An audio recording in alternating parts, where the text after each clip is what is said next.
역시 우리 시온성가대는 세계적인 수준이 아닙니까? 반주 없이 아카펠라로 참 아름다운 찬양, 은혜의 찬양, 성령의 감동이 있는 찬양 나눠주셔서 감사합니다. 저는 키가 180이 안 돼요. 왜 웃으세요? 기가 차다는 듯이 웃으시는데, 뭐 180 안 되기는 매한 가지 아닙니까? 키가 그렇게 크지 않은 사람들은 자녀들이 키가 어떤가 늘 고민합니다. 저와 같은 사람들이 하는 고민입니다. 키 큰 분들은 뭐 얘기 안 들으셔도 되겠습니다. 자녀들이 이제 자라는데 키가 안 크는 거예요. 그래서 이걸 어쩌나 고민을 많이 하는데, 저희 집에도 둘째에도 키가 이렇게 자라는 것 같지가 않아요. 언젠가부터 멈추었어요.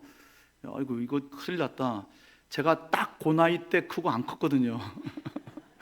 그래서 이 아빠처럼 되면 어쩌나 싶은데, 최근에 어떤 분을 만났는데 그 댁도 우리 집처럼 같은 고민을 하더라고요. 그 댁은 우리보다 더 깊은 그 리서치를 고민을 해가지고 방법을 알려주었어요. 자기가 알아보니까 밤에 안 자고 늦게까지 깨어있던 놈들이 안 큰답니다. 10시, 11시면 그냥 잠이 쏟아져서 그냥 침대에 들어가서 그냥 자기 시작하여 푹 자는 녀석들은 키가 크고, 오늘 기가 막힌 거 배웠습니다. 그렇죠? 저희 집 아이에게 이 얘기 했더니 그렇게 늦게 자던 놈이 10시부터 11시부터 자러 들어가더라고요.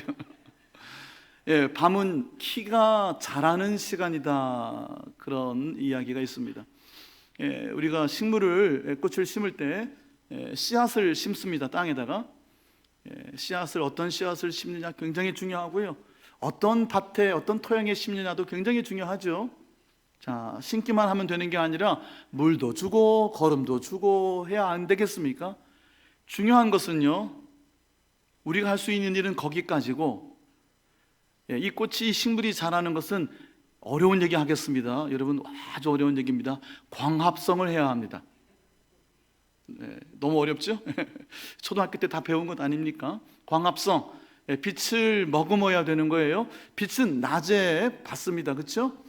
햇빛 쬐면 그 빛을 이 식물이 받아가지고 이 빛 에너지를 받아서 그것이 이 생명의 에너지가 되는 화학적인 변화가 일어나게 되어야 되는데, 낮에 빛을 받아서 실제적인 광합성이 이루어지는, 화학 에너지로 바뀌어지는 것은 언제 일어날까요? 밤이죠. 제가 앞에서 밤에 자야 키가 큰다고 말씀을 드린 것처럼 식물이 자라는 것도요, 밤에 자란답니다. 뿌리가 깊어지고 줄기가 두꺼워지고 길어지고, 그리고 세포가 증식을 하고 하는, 그리하여 과실도 맺고 하는 모든 신비로운 일들은 만물이 고요히 잠들어 있는 밤에 이루어진다는 것이죠. 좋은 씨를 심어야 되겠습니다. 좋은 땅이어야 되겠습니다. 물도 잘 줘야 되겠고요, 너무 많이 줘서도 안 되고 적게 줘서도 안 되겠죠. 비옥하게 가꾸어야 되겠습니다. 거기까지 우리가 최선을 다하지만 결국 자라는 것은 밤에 세포가 증식이 되고 빛이 화학적인 에너지로 바뀌면서 과실을 맺는 작업은 모든 우리의 수고가 그친 다음에서야 시작이 된다는 겁니다. 우리가 하나님께서 맡겨주신 일들을 감당합니다. 하나님의 일꾼, 교회의 일꾼, 복음의 일꾼, 새 언약의 일꾼, 그리스도의 일꾼, 이렇게 성경이 우리를 불러주셨습니다. 그 일꾼이란 말이 전부 다 집사라는 단어였어요. 지난 2번의 수요일 직원 교육 통해서 말씀을 드렸어요. 집사가 안수받은 항존직 집사, 안수집사, 아직 안수 안 받은 1년직인 서리집사, 뭐 이런 구분으로만 우리가 알고 있는데요, 사실은 바울이 자기 스스로를 집사라고 불렀습니다. 바울은 사도였어요. 아볼로와 같은, 또 디모데와 같은, 두기고와 같은, 베베와 같은 성경에 나오는 굉장히 많은 사람들을 집사라고 불렀습니다. 목사님도, 감독도 집사라고 불렀어요. 나중에 후기에, 목회 서신 후기에 가보면 감독직, 집사직 이렇게 직분이 조금 세분화되기는 하지만, 그러나 예수님 복음서에서 말씀하실 때에도, 그리고 처음 교회의 태동의 순간에도 한동안은 모든 하나님의 일꾼들이 다 집사였습니다. 집사, 일사자를 쓰죠. 일을 잡았다. 하나님의 일을 붙잡은 사람들이 전부 다 하나님의 집사, 하나님의 일꾼이다 하는 거죠. 우리 교회 유치부가 가장 밑에 있는 기관이죠. 가장 어린 기관인데요. 유치부 아이들 뭐 5살, 6살 막 이럽니다. 근데 유치부 예배의 장면을 제가 좀 본 적이 있는데 아이고야 참 좋더라고요. 유치부 아이들이 봉헌해요. 봉헌. 헌금 바구니 들고 봉헌해요. 유치부 아이들이 예배 순서에 같이 하는 거예요. 제가 저희 집 둘째 얘기를 했으니까 기왕에 제가 저희 집안 얘기 웬만하면 안 하려고 하는데 한 번만 하겠습니다. 이 둘째 애가 어느 날 이렇게 봤더니 교회 오빠가 되어가고 있더라고요. 좋은 얘기입니다. 피아노도 좀 칠 줄 알고 뭐 악기도 좀 가르치고 그랬더니 이 고3 우리 이번에 청년부에 10명이나 올라왔다 아닙니까? 선배들이 쭉 빠지고 나니까 반주할 학생이 없다고. 이 15살짜리 아니야, 한국 나이로는 몇 살인지 모르겠습니다. 그래서 항상 영국 나이로 기억을 해가지고 만 15세거든요 근데 그 반주를 좀 하라고 맡겼답니다. 걱정이 돼가지고 한번 좀 쳐보라고 했어요. 그때 안 치더라고요. 그러더니만 어느 날 한번 했는데 아유 그냥 아쉬운 대로 그 정도면 되겠다. 15살짜리 우리 집 아이가 청소년부 예배에 반주를 해요. 얼마나 감사합니까? 얼마나 고맙습니까? 그렇죠? 큰아들 얘기 안 하면 영국에 있는 큰아들이 섭섭해할까 봐 지가 여기 들어와서 인터넷으로 설교를 보는지는 아마 한 번도 안 볼 겁니다. 근데 어릴 때 저희가 영국에서 목회할 때 저희 집이 제일 늦게 교회에서 떠나는 가정이었어요. 교회 키를 제가 가지고 있고 마지막 쓰레기를 버리고 난 다음에서야 문을 잠궜는데요. 저희 집 아이는 초등학교 때부터 애가 덩치가 좋잖아요. 떡대가 좋지 않습니까? 굳은 일, 잔심부름, 청소하는 일, 뭐 웬만한 교회 일은 초등학교 때부터 했습니다. 하나님께서 교회의 일꾼, 하나님의 일꾼으로 어릴 때부터 그렇게 사용하셨으니까 지금은 좀 절고 있는데 나중에 하나님께서 또 귀하게 마음껏 하나님이 사용해 주시지 않을까. 어릴 때의 그 습관, 어릴 때부터 하나님 앞에서 일꾼으로 하나님께서 세워주셨던 거, 뭐 집사였겠습니까? 우리 집 애가, 초등학생 애가 무슨 직분이 있었겠어요? 근데 하나님께서 정말 귀한 직분을 우리 큰아이에게도 맡겨주었어요. 애들이 다 고만고만한데요, 한 10명 되는 애들이 정신이 없습니다. 이 덩치 좋은 이 맏형이, 오빠가 아이들 데리고 놀아도 주고요. 더하면 집안 자랑 될까 봐 거기까지만 하겠습니다. 우리의 자녀들이 유치부부터 이렇게 성장하는 과정에서도요, 여러분 잘 모르시지만 예배의 시간에 또는 이러저러한 액티비티 하는 시간에 하나님의 일을 붙잡고 하나님의 일꾼으로 성장하고 있습니다. 자, 여러분, 오늘은 직원 헌신 예배를 드리는 날이에요. 매년 1월에는 직원 청지기 헌신 예배 이렇게 제목을 붙이는데요, 우리의 마음을 좀 새롭게 하고 하나님께서 주시는 하나님의 마음을 품고자 하는 그러한 날이죠. 회사 직원 이렇게 들려서 직원 그러면 낯선 분들이 있으신 것 같은데, 장로교에서는 보통 재직이라고 부릅니다. 모두 제자를 써서 직분이 있는 모든 사람 재직 이렇게 부르고, 그래서 재직회, 우리가 직원회 하듯이 재직회라고 부릅니다. 직원이라는 것은 직분이 있는 모든 구성원들이 직원이고요, 우리는 분기에 한 번씩 직원회를 갖고 있어요. 사무총회만큼이나 중요한 게 직원회입니다.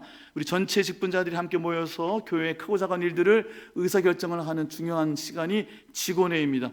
예배 끝나고 오늘 직원회 있습니다 그러면 다 내려가지 마시고 밥은 좀 천천히 드시고 함께 남아서 교회 일들을 함께 의논해 주시면 좋겠는데요.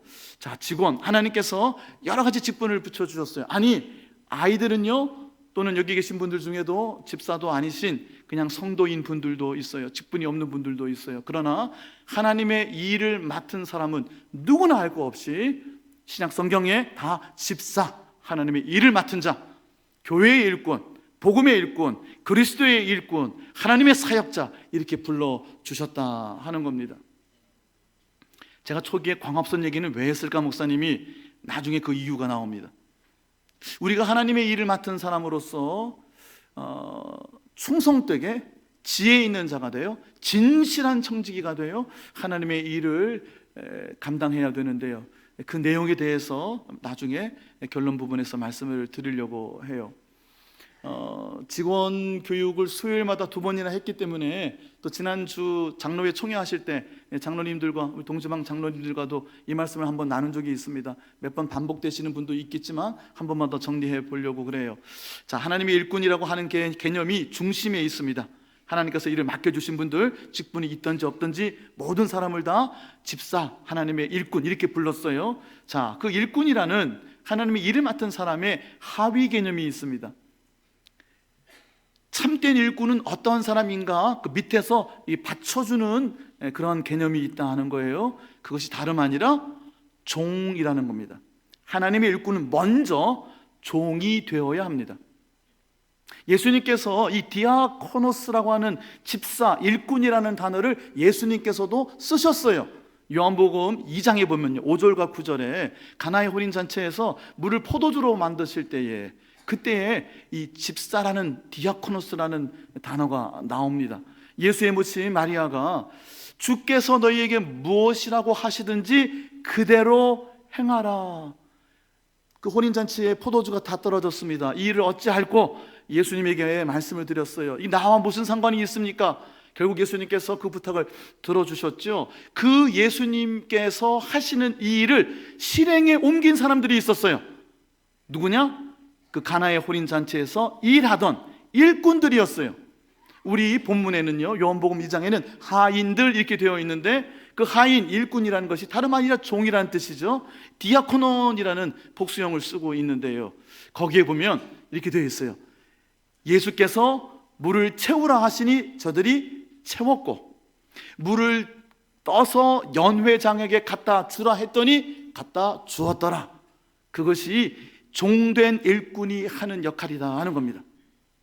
하나님의 일꾼, 하나님의 일을 맡은 사람, 어떠한 직분을 가졌든지 어떠한 일을 맡았든지 간에 그 사람은 먼저 종이 되어야 돼요. 먼저 하인이 되어야 돼요. 시키는 대로 순종하는 자가 되어야 돼요. 예수님께서 자, 포도주가 다 떨어졌어요. 포도주를 담았던 항아리인데 거기다가 물 담으라고 그래요. 하인 중에 똑똑한 사람이 있습니다. 예수님, 생각이 있으십니까? 없으십니까? 포도주 담아야 되는 이 항아리에다가 물을 담다니요. 말도 안 되는 얘기 하지 마시고 정신 좀 차리세요. 이러는 하인이 있으면은 실격입니다. 하인 역할을 못하는 거예요. 하나님의 일을 맡은 자가 먼저 종이 되고 하인이 되어야 돼요. 물을 채우라 하니까 하인은 어떻게 했습니까? 시키는 대로, 말씀하시는 대로 그 항아리에 물을 채웠어요. 이게 지금 뭐 하는 거지? 의심이 있을 수 있었겠죠.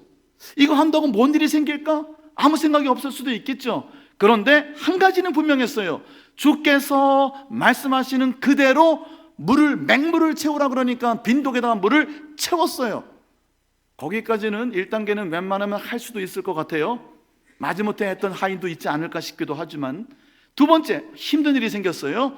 자, 그 물을 떠서 연회장에게 갖다 주라. 똑똑한 하인 하나가 말도 안 되는 일이라고, 나 이런 일 못하겠다고 그러놓고 내려놓고 가버려요. 그럼 그 집에서, 그 연회장에서 그 하인을 쓸 수가 있겠습니까? 물을 떠서 갖다 주라고 하니까 그대로 물을 떠서 연회장에 갖다 주었어요. 그랬더니 어떤 포도주? 극상품의 포도주, 처음에 나왔던 포도주보다 더 맛있는, 더 기가 막힌 포도주가 가나의 혼인잔치에서 나누어졌다 하는 겁니다. 가나의 혼인잔치는 요한복음에 기록된 첫 번째 예수님의 기적이었어요.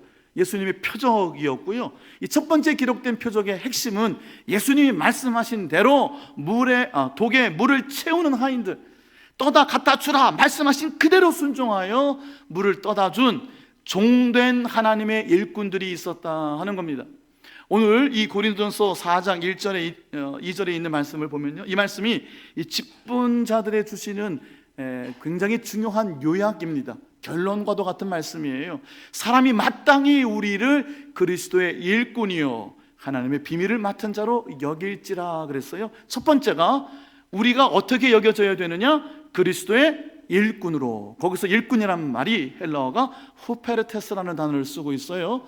후페르테스, 앞에 단어 하나가 있고 뒤에 단어 하나가 있어요. 앞에 힙이라는 단어는 무언 밑에 언더라는 말이고요, 뒤에 에레소라는 말은 배를 젓는 노를 의미해요. 밑에서 노 젓는 사람이 그리스도의 일꾼이라고 한 그 일꾼, 종의 뜻이에요. 하나님께서 일을 맡겨주시는데요, 그 일꾼은 먼저 종이 되어야 되는데 그 종은 어떠한 종이냐? 배 밑창에서 노 젓는 사람입니다. 영화에 보면요, 로마의 함대가 다른 나라와 전쟁을 벌여요. 엔진이 뭐죠? 노 젓는 것밖에 없는 겁니다. 거기 다른 동력이 없어요. 사람이 노 젓는 것이 동력입니다.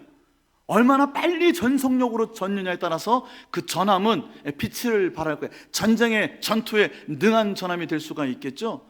좌현 우현에 노 젓는 사람들이 양쪽에 줄을 맞춰 있다면, 만약에 왼쪽에는 스탑, 정지 신호를 보내요.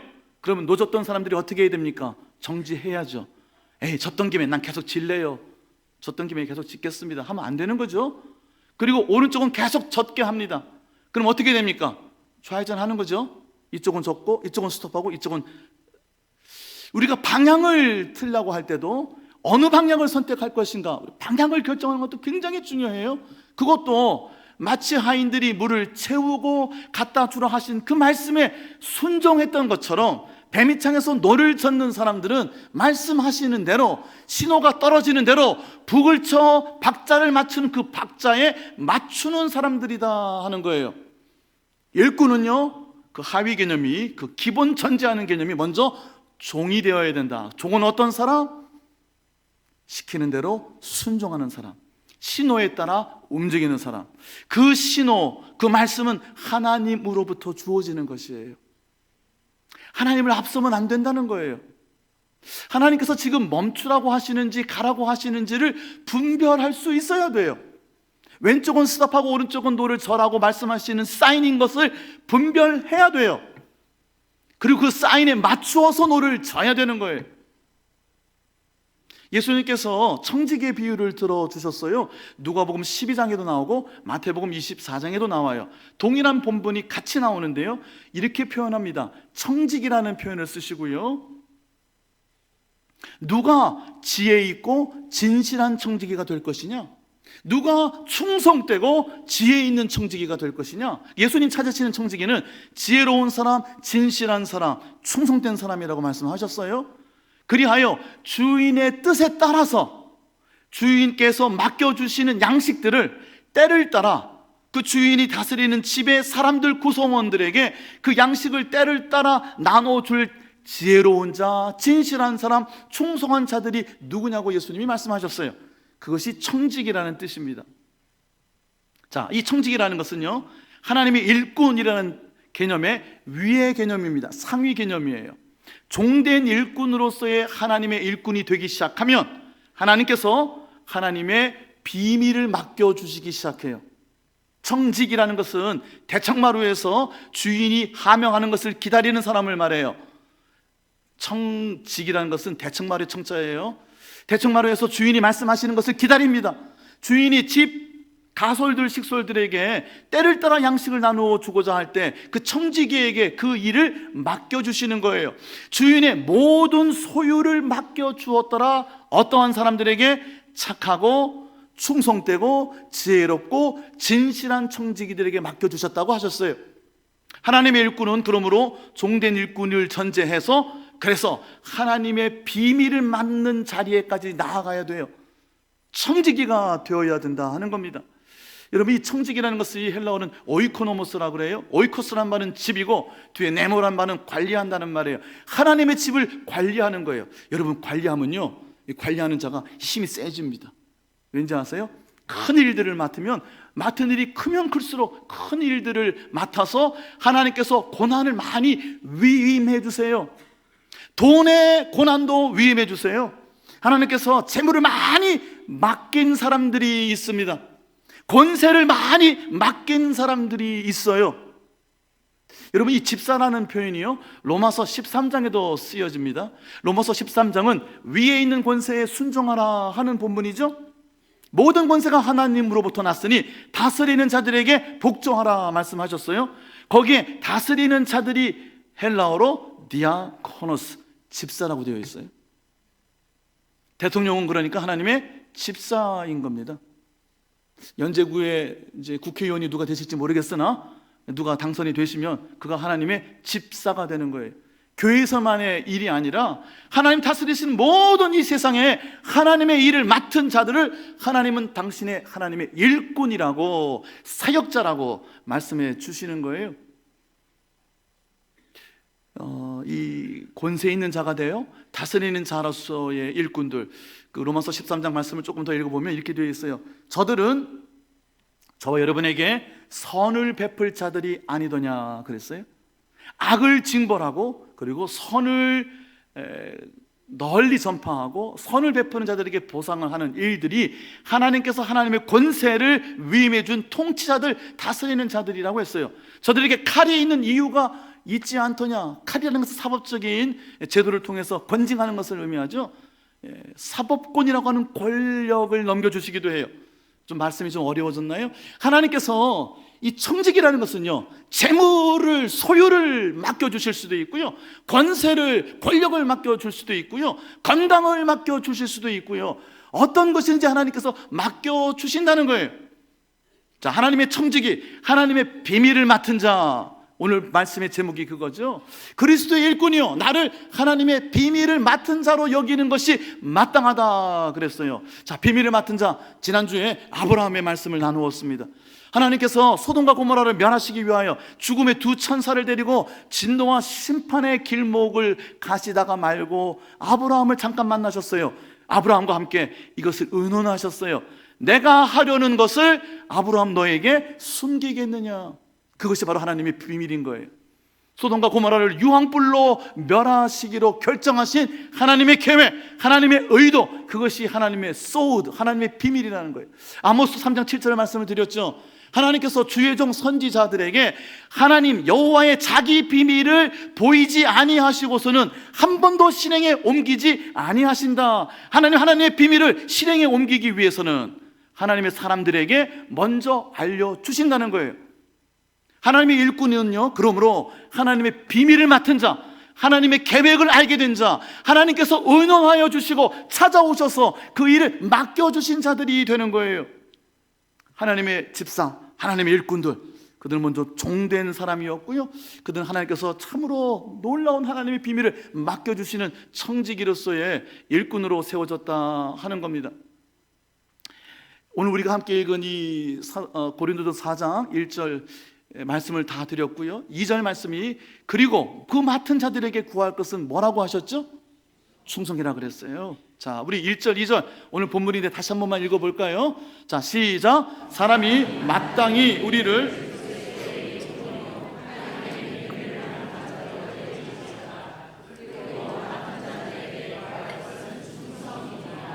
아멘.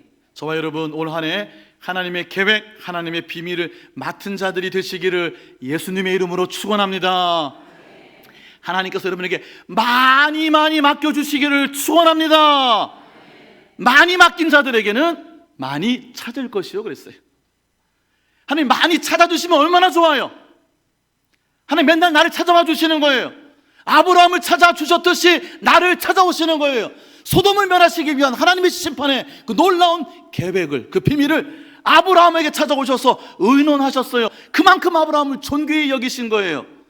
여러분, 하나님의 비밀을 맡게 되시기를 축원합니다. 하나님의 계획을 붙잡으세요. 내가 하려는 것을 아브라함 너에게 숨기겠느냐? 하나님 무엇 하시려고 하는지, 이 비밀은요, 제가 지난주에 말씀을 드렸어요. 감추어져서 알려져서는 안 되는 비밀, 시크릿가 아니에요. 하나님께서 저와 여러분, 하나님의 일꾼들을 통하여 계시하고자 하는, 열어서 이 세상에 보여주시고자 하는 신비, 미스터리움이라고 그랬어요.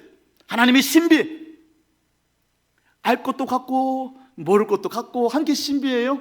하나님의 그 신비한 하나님의 계획, 하나님의 비전, 하나님 우리에게 주신 꿈과 소망, 그것이 저와 여러분의 삶을 통하여, 우리의 충성과 헌신을 통하여 이 세상에 드러나게 하시는 것이 바로 이 아침 저와 여러분에게 하나님께서 말씀하여 주시는 것이라는 거예요. 여러분, 달란트의 비유, 문화의 비유가 어떻습니까? 귀인이 왕위를 받으러 떠날 때에 종들에게, 하인들에게, 종된 일꾼들에게 10문화를 10사람에게 하나씩 나누어 줬어요. 한 문화는 100데나리온, 그러니까 데나리온이 하루치 봉급이니까 한 3개월치 봉급을 맡겨준 거예요. 그리고 이렇게 말씀하셨어요. 열심히 가서 장사하라고. 돌아오셨습니다. 장사한 결과를 보고 봤는데 처음 한 사람은 모두가 다 동일하게 한 문화씩 맡았어요. 3개월치 봉급입니다. 근데 그 처음 사람은 내가 열심히 일했습니다. 그래서 10문화를 남겼습니다. 10배의 헌신과 충성을 한 거죠. 예수님께서, 주인께서 이렇게 말씀하셨어요. 착하고 충성된 종아, 내가 작은 일에 잘하였구나, 충성하였구나. 내가 너에게 10고울의 권세를 주노라. 큰 일을 맡겨주시는 거예요. 두 번째 사람은요, 내가 5개의 문화를 남겼습니다. 5배 장사를 한 거죠. 마찬가지로 예수님께서 5고울의 권세를 주시겠다고 했어요. 근데 세 번째 나타온 사람은요, 예수님이 두려워서, 그 주인이 두려워서 장사 잘못하면 망치면 혼날까봐 수건으로 꽁꽁 싸두었습니다. 일을 안 했다는 거예요. 예수님께서 그 수건에 한 문화를 쌓아둔 그 사람에게 뭐라고 말씀하셨죠? 뭐라고 말씀하셨습니까? 안타깝게도 악하다고 말씀하셨어요. 악하다고. 5달란트, 2달란트, 1달란트. 달란트는요 30년치 봉급입니다. 어마어마한 봉급이에요. 그 엄청난 황금 덩어리를 땅속에 묻어뒀어요. 예수님이 뭐라고 하셨냐면 그 묻어둔 자에게 악하고 게으른 종이라고 그랬어요. 자, 말씀을 이제 정리해 볼게요. 처음에 광합선 얘기를 제가 말씀을 드렸죠. 이제 결론 부분입니다. 하나님께서 종된 일꾼으로서의 열심을 우리에게 원하세요. 충성하고 헌신할 걸 원하세요. 그런데 청지기들에게 예수님께서 원하셨던 것은 지혜롭고 진실되다, 그리고 충성하는 종이다 했어요. 여러분, 지혜롭고 진실한 종은 어떤 종일까요? 이렇게 한번 결론적으로 말씀을 드려보고 싶어요.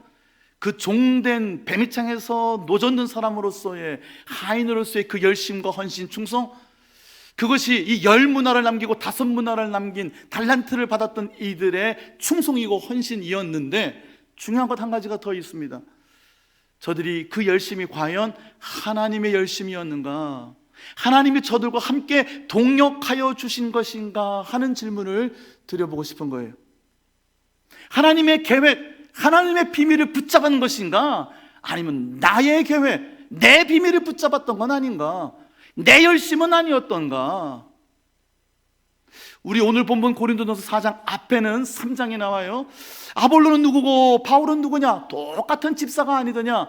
나는 심고 아볼로는 물을 주었으되 오직 자라나게 하시는 이는 하나님이시라고 했어요. 그 말씀 한번 읽어볼까요? 고린도전서 3장 6절 7절이에요. 시작. 나는 심었고 아볼로는 물을 주었으되 오직 하나님께서 자라나게 하셨나니 그런즉 심는 이나 물 주는 이는 아무것도 아니로되 오직 자라게 하시는 이는 하나님뿐이니라. 제가 광합선 비유를 말씀을 드렸죠. 좋은 씨도 중요합니다. 좋은 토양도 중요해요. 거름 주고 물 주는 것도 중요해요. 다 집사들이고 다 하나님의 일꾼이에요. 그런데 자라게 하시는 이는 하나님이세요. 밤에 일을 그치고 중단할 때, 우리가 아무것도 하지 않고 있을 그때에 하나님께서는 빛 에너지가 화학적인 생명 에너지로 변하게 하시고, 뿌리가 깊게 하시고, 줄기가 뻗어나게 하고, 세포가 증식되게 하고, 그리고 과실을 맺게 하시는 이는 하나님이시라는 거예요. 뿐만 아니라, 그러면 심는 거는 우리가 알아서 하는 겁니까? 심는 것도 하나님이 심게 하여 주시는 거고요, 물 주고 거름 주는 것도 하나님이 심게 하여 주시고 물 주게 하여 주시는 거예요. 그러니 이 본문이 7절에 이렇게 말씀한 거예요. 심는 이도 아무것도 아니고 물 주는 이도 아무것도 아니다. 결국은 다 하나님이 하시는 일이라는 거예요. 하나님이 하셔야 돼요. 하나님의 비밀이어야 돼요. 하나님의 비밀을 하나님의 열심으로 붙잡는 것이 되어야 돼요.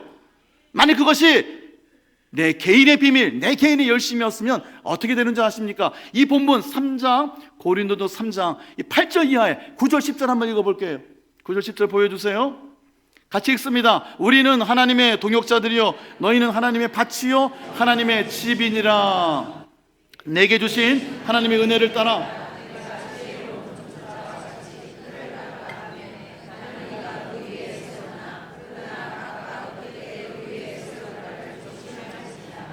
아멘. 마지막 절, 그러나 각각 어떻게 그 위에 세울까를 조심할지라. 지혜롭고 사력있고 분별력이 있는 진실한 청지기에 원하시는 것이 바로 이 대목이에요. 각각 어떻게 그 위에 세울까. 예수 그리스도가 터예요. 그 위에 하나님의 집을 지어야 돼요. 그 집 짓는 일꾼들을 하나님께서는 바로 앞에 구절에서 동역자들, 수네르고스, 하나님과 함께 일하는 자들이라고 하나님의 비밀을 맡은 자라고 높여주셨어요. 그런데 그 위에 어떻게 세울지를 조심하라는 거예요. 어떤 자세로 건축할 거냐는 거예요. 10절 밑에 11절 12절 내려가 보면 이렇게 되어 있어요. 나중에 불로 태워보면 금, 은, 보석으로 지은 것은 그대로 있을 것이요, 하나님의 비밀이었고 하나님의 계획이었고 하나님의 열심으로 감당한 것이었으며 하나님이 존귀히 여기시고 하나님 영광 받으시는 금과 은과 같이 보석과 같이 빛날 것이요, 만일 그 터 위에 내 비밀과 내백해가지고 내 열심으로 지어 올린 것이 있다면 나무나 지푸라기로 쳐 아무것도 혼적도 없이 남지 않게 될 것이라고 말씀하셨어요. 그가 구원을 받되 부끄러운 중에 구원은 받게 될 것이라고 말씀하셨어요. 여기서 공적이라는 단어는 에르곤, 일이라는 말이에요. 일꾼들이 하는 일들이에요. 자, 그 말씀 같이 한번 읽어보십시다. 11절부터 15절까지 시작. 이 닦아 둔 곳 외에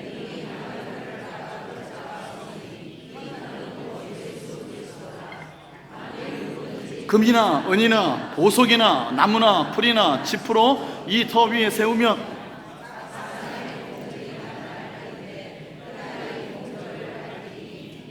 불로 나타내고 그 불이 각 사람의 공적이 어떠한 것을 시험할 것임이라. 만일 누구든지 그 위에 세운 공적이 그대로 있으면 상을 받고 누구든지 그 공적이 불타면 해를 받으리니 그러나 자신은 구원을 받되 불 가운데서 받은 것 같으리라. 구원을 받되 불 가운데서 받는 것, 이 말은 수치스럽게 부끄럽게 받게 될 것이다. 천당은 가고 구원은 받는데 그가 이 땅에서 한 것이 하나님의 비밀이 아니었어요. 내 비밀이었어요. 우리 가족의 비밀이었어요. 내가 좋아하고 사랑하는 사람들만의 비밀이었어요. 그리고 내 열심이고 내 헌신이고 내 충성이었어요. 그랬더니 하나님 전에 올라갈 때 태워보니까 남는 게 없는 거예요. 하나님만이 아시는 거예요. 말씀 맺겠습니다. 올 한 해 저와 여러분 하나님께서 일꾼으로 불러주셨어요. 여러분이 주신 은사들이 있어요. 땅에다 파묻지 마세요. 수건으로 감싸놓지 마세요. 일하세요. 유치부 아이들도 봉헌합니다. 하나님, 내게 어떠한 일이라도 맡겨주세요. 예배 열심히 참석하는 것도, 예배 드리는 것도 하나님께 그 레트루기아라고 하는 그 예배도 서비스, 봉사의 직무예요. 어떻게 하든지 하나님 내게 일을 맡겨주시고 하나님 일을 붙들게 해주세요. 그리고 하나님이 하시고자 하는 비밀을 아브라함에게 그렸듯이 저에게도 좀 알려주시고 같이 의논해 주세요. 하나님 하시고자 하는 일들이 내 삶을 통하여, 내게 주신 은사를 통하여 이 땅에 신비롭게 은과 금과 같이 나타나게 하여 주시옵소서. 열심히 충성하는 자들, 지혜롭게 진실하게 하나님의 비밀을 하나님의 열심으로 감당하는 자들에게는 금과 은과 보석과 같이 찬란한 하나님의 영광을 나타내 보여주실 줄로 믿습니다. 착하고 충성된 종이 되어, 진실하고 사려 깊은 종이 되어 하나님의 영광을 높이 올려드리는 하나님의 참으로 복된 귀하신 일꾼들, 청지기들 다 되시기를 예수님의 이름으로 축원합니다. 찬송하겠습니다. 주신 말씀 기억하면서 내게 있는 모든 것이 하나님 내게 허락하여 주신 것입니다. 그것으로 하나님을 영화롭게 하게 하여 주옵소서. 함께 찬송하겠습니다. 내게 있는 모든 것을 아낌없이 드리네. 사랑하고 의지하여 주만 따라 살리라. 주께 드리네. 주께 드리네. 사랑하는 고주 앞에 모두 자리에서 일어나시겠습니다. 다 함께 3절 찬송합니다. 내게 있는 모든 것을 주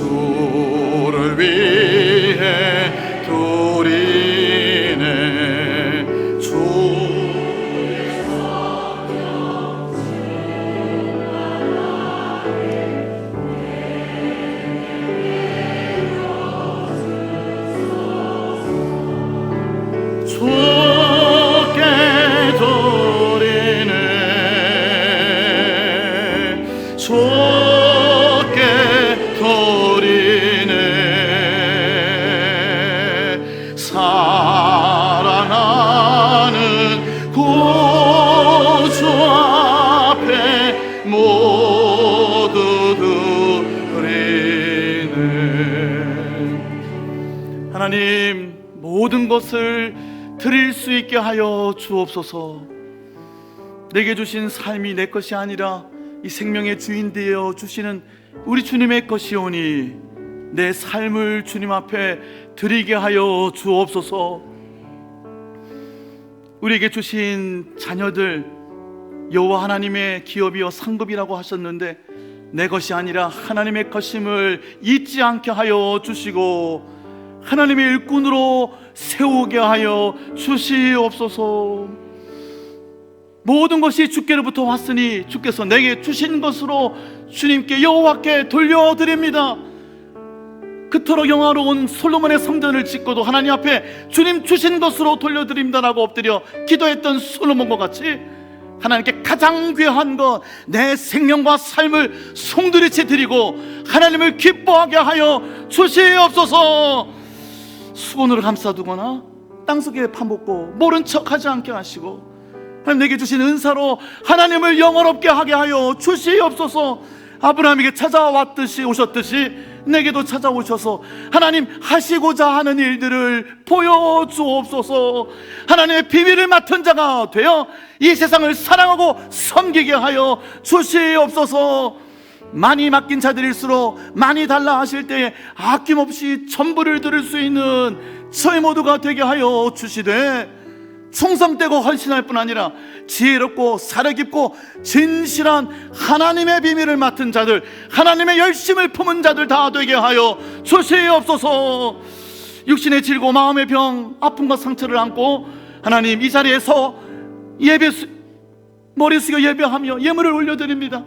하나님 다 받아주시고 수고하고 무거운 것, 고통스러운 것, 죄된 것, 허물된 것, 연약한 것 다 내려놓게 하여 주옵시고 떠나보내게 하여 주옵시고 하늘의 신령한 것들로, 하늘의 가장 좋은 것들로 먹여주시고 입혀주시고 기름진 것들로 하나님 살아계심을 응답하여 주시옵소서. 올 한 해 70주년을 맞는 우리 교회에 주시는 하나님의 계획들, 하나님의 비밀들 저희들이 어떻게 세울까 조심하며 함께 노젓는 박자를 맞추며 하나님 주시는 말씀에 순종하며 종된 일꾼으로서의 사명, 그 본분을 잊지 않게 하여 주시옵시고 오직 하나님만이 모든 영광과 존귀와 권능을 받으시옵소서. 우리 주 예수 그리스도의 은혜와 우리 아버지 하나님의 사랑하심과 성령의 교통하심이 머리 숙여 예배하는 모든 하나님의 권속들 위에 이제와 영원까지 함께하여 주옵시기를 간절히 축원하옵나이다. 아멘.